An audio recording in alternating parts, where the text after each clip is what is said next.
বৃহস্পতিবার মালদা বিধানসভার মুচিয়া অঞ্চল এলাকায় রুট মার্চ করল কেন্দ্রীয় বাহিনী। এদিন বাহিনীর জওয়ানরা মুচিয়ার বিভিন্ন এলাকায় ঘোরেন, ভোটারদের মনোবল চাঙ্গা করার চেষ্টা করেন। এদিনের এই কেন্দ্রীয় বাহিনীর রুট মার্চে নেতৃত্ব দেয় মালদা থানার পুলিশ আধিকারিকরা রুট মার্চকালে এলাকার সাধারণ ভোটারদের সঙ্গে কথা বলেন। তারা নির্ভয়ে নিজেদের ভোটাধিকার প্রয়োগ করতে পারেন কিনা তা জানার চেষ্টা করেন। ভোটারদের প্রভাবিত করতে এলাকায় কোনো ভয়ভীতির পরিবেশ রয়েছে কিনা, কেউ ভয়ভীতি প্রদর্শন করছে কিনা তা জানার চেষ্টা করেন। তবে সাধারণ ভোটাররা পুলিশকে জানান দেন তাদের এলাকায় সুষ্ঠুভাবে ভোট হয়, তারা নিজের পছন্দ মতো প্রার্থীকে ভোট দেন।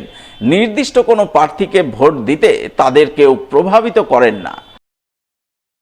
ইলেকশনের জন্য বলছেন, এখানে ইলেকশনে কি কোনো ঝামেলা হয়?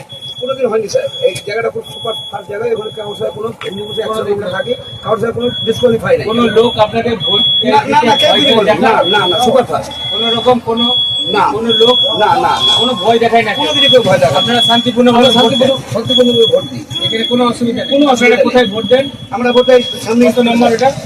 নম্বরটা স্কুলের নাম?